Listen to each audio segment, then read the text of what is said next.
Hello students, मैं अनिता त्रिपाठी एक बार पुनः स्वागत करती हूँ आपका आज की कक्षा में।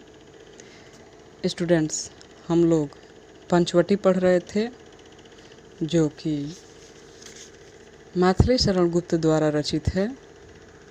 बच्चों, कल हम लोग इसमें के 6 पद्यांश को पढ़ चुके थे।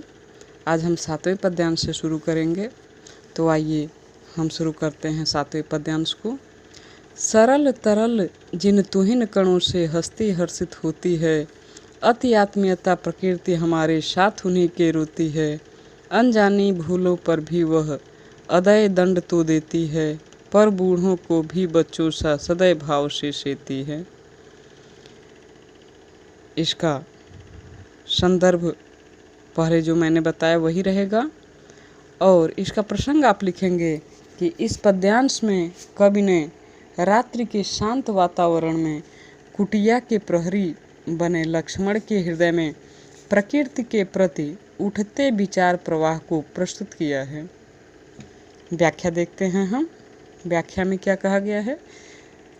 सरल तरल जिन तुहिन कणों से हस्ती हर्षित होती है, यानी गुप्त जी कहते हैं कि लक्ष्मण जी सोच रहे हैं कि यही प्रकृति ओस की बूंदों के माध्यम से अपनी प्रसन्नता प्रकट और वेदना की स्थिति में अति आत्मीयता बनकर आंसू के साथ बहती प्रतीत होती है। अति आत्मीयता प्रकृति हमारे साथ उन्हीं के रोती है, यानी बड़ी ही आत्मीयता के साथ, लगाव के साथ यह प्रकृति अपनी आँखों से ओस रूपी आंसू को भी निकालती है, बहाती है, ऐसा प्रतीत हो रहा है। अनजाने भूलों पर भी वह अदय दंड तो देती है, पर बूढ़ों को भी बच्चों सा सदैव भाव से सेती है। और आगे लक्ष्मण जी प्राकृतिक विधान के विषय में सोचते हुए कहते हैं कि यही प्रकृति जाने अनजाने में हुई हमारी भूलों और अपराधों के लिए भी कठोर दंड देती है, और कभी कभी यही दयालु बनकर बूढ़ों की भी बच्चों के समान सेवा करती है।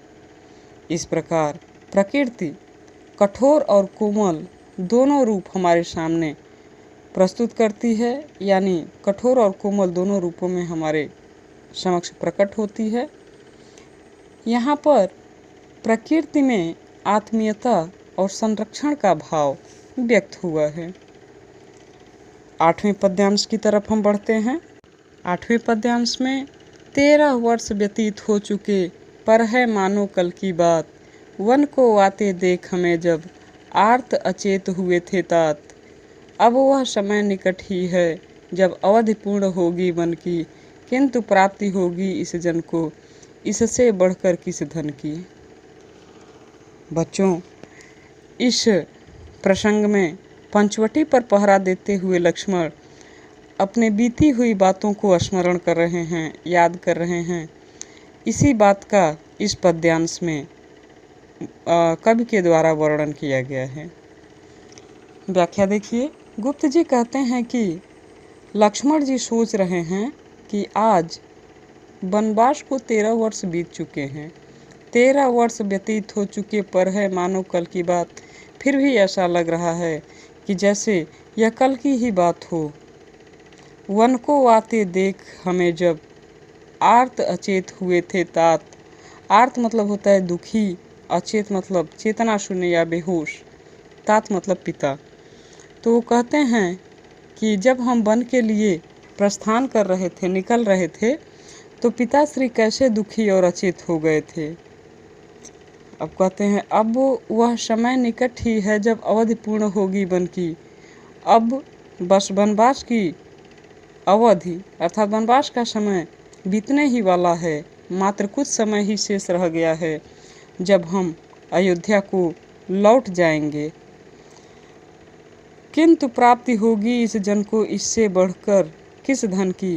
वो कहते हैं मुझे इस वनवास की अवधि में श्री राम एवं सीता की सेवा का जो सुअवसर प्राप्त हुआ है, वह उस राजभवन के समृद्ध वातावरण में कहाँ से मिलेगा। अर्थात मुझे भ्रातृभक्त रूपी जो यह सर्वश्रेष्ठ और महान धन यहाँ रहकर प्राप्त हुआ है, जो रह करके मुझे प्राप्त हो रहा है वह अयोध्या में दुर्लभ है, नहीं मिल सकता, क्योंकि इस धन से बढ़कर मेरे लिए कोई और धन नहीं है। बच्चों, अब हम 9वें और अंतिम पद्यांश की तरफ बढ़ते हैं।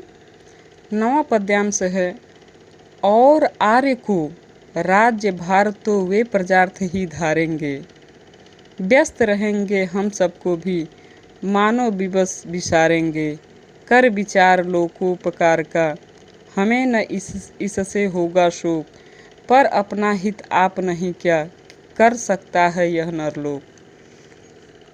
बच्चों, इस पद्यांश में कवि ने लक्ष्मण जी के उन विचारों को व्यक्त किया है जिनमें वे सोच रहे हैं कि अयोध्या वापस लौटने पर जब वे प्रजा के हित के लिए राज्यभार संभालेंगे तो श्री राम का जीवन कितना व्यस्त हो जाएगा।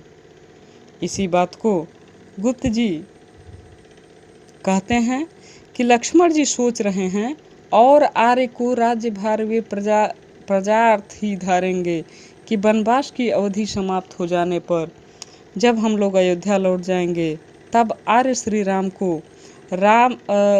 को राजकाज संभालना पड़ेगा, और उनकी स्वयं की राजकाज की इच्छा न होते हुए भी प्रजा के हित के लिए राज्य का भार संभालना ही पड़ेगा, और व्यस्त रहेंगे हम सबको भी मानव विवश विसारेंगे।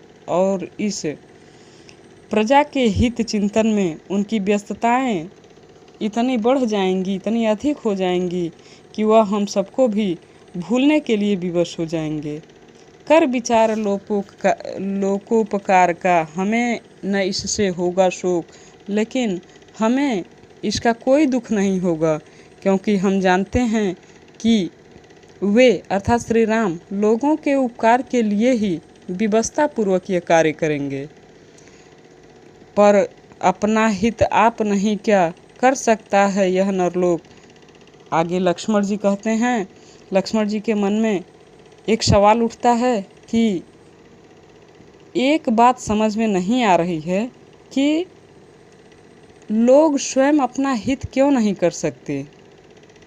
ये अपने मन में सवाल कर रहे हैं कि लोग अपना हित क्यों नहीं कर सकते। इसके लिए राजा पर निर्भर रहना क्या आवश्यक है? यदि सभी अपना और दूसरों का भला स्वयं करने लगे तो यह संसार कितना सुंदर और सुखद हो जाएगा।